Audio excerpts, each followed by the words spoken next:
못해서 굉장히 막 수동적으로 그냥 뭐 말 그대로 뭐 내일 일은 나는 몰라요. 그냥 하나님 알아서 하세요라고 하는 것이 의지가 아니라는 것입니다. 정말로 전적인 의뢰는 하나님과 함께 달려가는 것입니다. 이것이 전적인 의뢰입니다. 여기서의 우리의 그런 오해가 없어야 됩니다. 우리가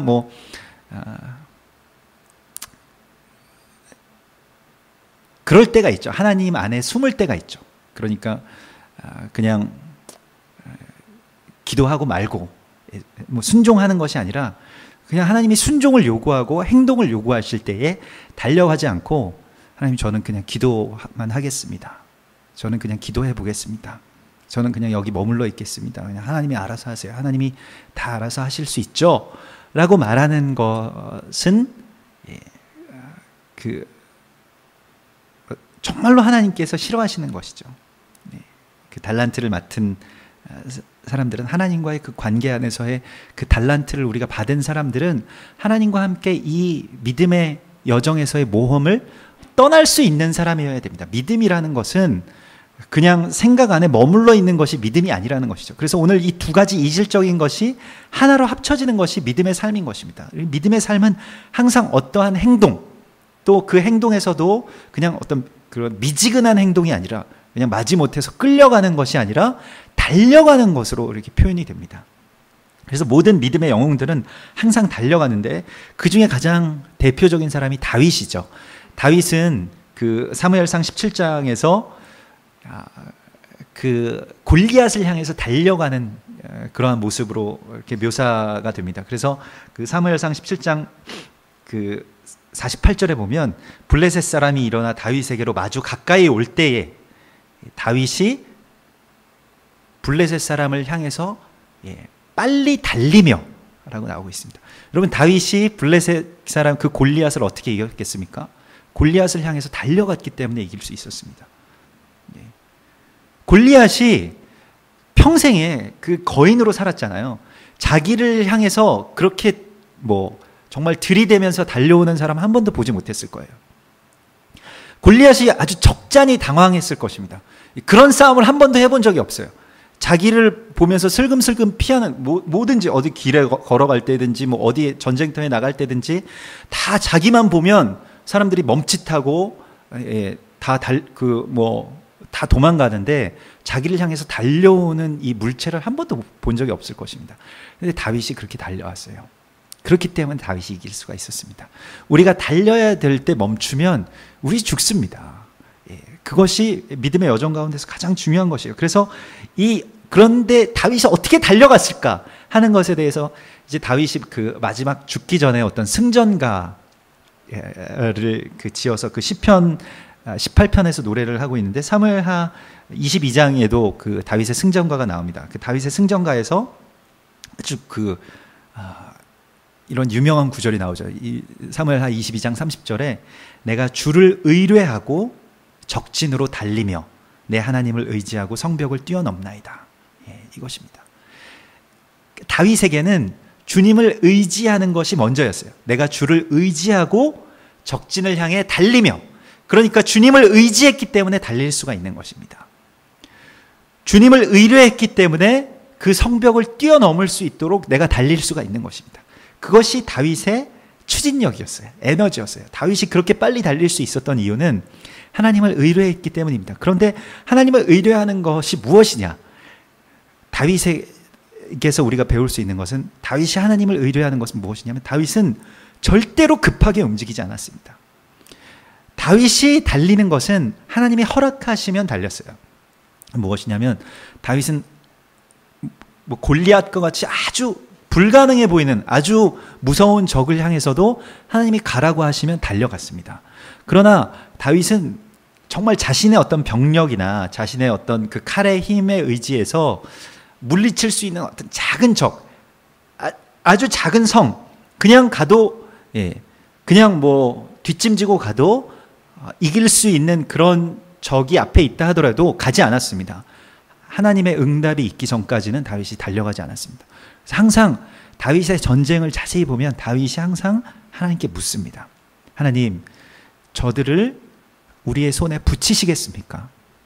하나님, 우리가 저기에 가도 될까요? 라고 묻고 그 응답이 있기 전까지는 가지 않습니다.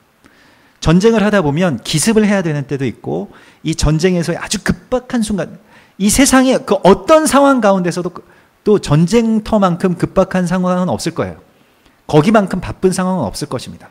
우리가 뭐 아주 바쁜 세상 가운데서 그냥 본능적으로 버스가 그냥 앞에 가면 막 뛰잖아요. 뭐 신호등이 깜빡깜빡 거리면 다음에 가지, 이런 생각을 잘 하지 않습니다. 우리나라 사람들의 어떤 특징이기도 한데, 일단 무조건 뛰는 거죠. 막 무조건 뛰고, 왜 뛰는지도 잘 모르는데 아무튼 그 기다리고 또 머물고 이런 것을 극단적으로 세계에서 아마 가장 싫어하는 민족이 우리나라 민족일 거예요. 그런데 그러한 상황 속에서 아마 전쟁터에 살아가는 것과 같은 그러한 모습이 아마 우리들의 모습일 것입니다. 그러한 순간 가운데서 다윗처럼 우리가 멈춰서서 하나님께 물을 수 있어야 됩니다. 하나님, 이것이 맞습니까? 응답이 없으면 어떻게 될까요? 응답이 없으면 달리지 말아야 됩니다. 내가 달리면서 기도하는 것은, 그것은 아니에요. 기도의 순서라는 것은 의뢰가 먼저입니다. 그리고 하나님의 응답이 떨어지면 그 다음에는 달려야 됩니다. 그 다음에 머뭇거리는 것은, 그것은 그것만큼 실패할 수 있는 확률이 큰 일은 없죠. 하나님이 달려가라고 할 때는 달려가야 됩니다. 하나님이 허락하시면 그때부터 우리는 우리의 모든 힘과 또 우리의 모든 뜻을 다해서 달려야 됩니다. 근데 반대로 하는 경우가 너무 많아요. 하나님이 응답하시기도 전에 달리고, 하나님이 말씀하셨는데도 머뭇거리는 경우가 너무너무 많이 있습니다. 이 순서가 뒤바뀌어야 됩니다. 그래서 이끌리는 것과 달리는 것의 순서, 그리고 그 긴장, 그 기도의 삶으로 하나님께 나아가야 됩니다. 그래서 나의 삶을 이끄시는 분, 그리고 결정하시고 주관하시는 분은 하나님이시고, 또 거기에 결정이 되면 달리는 사람은 나라는 것을 알아야 됩니다. 그래서 주와 함께, 내가 주를 의뢰하고 주와 함께 달려가리이다 하는 이 기도, 이 시편 18편의 이 기도를 여러분 오늘 마음에 새기시기를 바랍니다. 내가 주님을 의뢰합니다. 그리고 내가 주와 함께 달려갑니다 라고 기도하십시오. 그래서 우리가 어떤 사람이 볼 때에는 너무 느린 것 같고, 또 어떤 때에 볼 때에는 너무 급하게 하는 것 같지만은, 그러나 그때에 우리가 그 중심에 하나님께 대한 어떤 기도와 간구의 순서가 거기에 있다면, 그때에는 우리가 그 성벽을 넘어설 수가 있는 것입니다. 그래서 성벽 주위를 어슬렁어슬렁 거리고 괜히 쓸데없이 힘을 빼지 않고 우리가 하나님께로 나아가는 것인데, 그래서 오늘 이제 주님께서 나를 어디로 이끌어 들이시냐면, 이제 이 고백이 있은 이후에 주님께서는 나를 그분의 방으로 이끌어 들이십니다. 네, 우리가 당신을 따라 달려가겠습니다 했을 때 이것은 어떤 비전에 대한 선포이고, 내 인생이 이제 주님의 명령 가운데서, 주님의 말씀 안에서 주님의 비전으로 살아가겠습니다라고 하는 것인데, 그런데 주님께서는 어디로 이끌으시냐면 그분의 방으로 이끌어 주셨다는 것입니다. 그분의 방은 바로 지성소, 왕의 침소이죠. 주님과 나의 가장 거룩한 만남이 일어나는 곳, 그리고 가장 은밀하고 가장 가까운 관계로 주님께서 나를 이끌어 들이십니다. 우리가 생각할 때 우리가 뭘 이루는 것이 지금 중요한 것이 아니에요. 하나님의 목적은 무엇이냐면 우리로 그분의 방에 들어가는 것이 목적입니다. 그분과 함께 되는 그 자리로 들어가는 것이 하나님의 뜻인 것입니다. 그래서 하나님께서는 그 왕의 침소로 우리를 이끌어 들이십니다. 그 왕의 침소는 바로 예배의 집이죠. 그래서 시편 100편에서 노래된 것처럼 감사함으로 그 문에 들어가며 찬송함으로 그 궁정에 들어간다고 하는데, 우리가 왕의 침소로 이끌어 들이시는 데에 들어가는 데에 가장 귀한 지점은 바로 예배의 장소입니다. 다윗이 그 다윗의 장막을 지을 수 있었던 것은 처음에 그가 실패했죠. 그냥 그 다윗의 장막을 바로 지으려고 했는데 완전히 실패했습니다. 뭐 사람이 죽고 뭐 막 그 언약궤를 실은 궤가 막 날뛰고 뭐 온통 그 축제가 완전히 파장이 됐습니다. 그런데 다윗이 무엇인가를 깨닫고 다윗의 장막을 완성할 수 있었는데 어떻게 완성했을까요? 6걸음마다 레위인들이 이제 그것을 언약궤를 직접 메고 6걸음마다 한 번씩 소를 잡아서 예배를 드리기 시작합니다. 그것은 무엇을 의미하냐면 어느 지점에 어디에 가서 뭘 짓고 무슨 일을 하는 것이 우리의 인생의 완성이고 목적이 아니라는 것입니다. 그냥 지금 이 순간에 나의 힘과 나의 모든 호흡이 남아있는 한 여기에서 내가 하나님께 예배드리는 이 관계, 이 방으로 들어가는 것이 하나님과 나와의 그 비전에 있어서 가장 중요한 성취인 것이에요. 이것이 먼저 있고야 그 다음에 나중에 무엇인가 우리가 어떠한 일들을 할 수 있게 됩니다. 그런데 이 일을 생략하고 하나님이 모든 걸 다 지어주시면 내가 나중에 크게 한번 예배 한번 쏘겠습니다. 이거 하나님한테 하나님이 이거 원하시는 게 아니거든요. 네가 안 쏴도 나는 된다. 오늘 우리가 그 묵도할 때 시편 50편 묵도하였습니다만은 내가 너의 소나 양이나 염소를 내가 원해서 너한테 그걸 받으려고 지금 예배를 받겠느냐. 그게 아니라는 것이죠. 큰 교회 아니면 뭐 큰 아파트 뭐 이런 거 하나 인생 가운데 해왔습니다 하고 하나님께 드리면 하나님 좋아하시겠습니까? 하나님이 우리한테 뭘 원하실까요? 하나님이 지금 부족한 게 무엇일까요?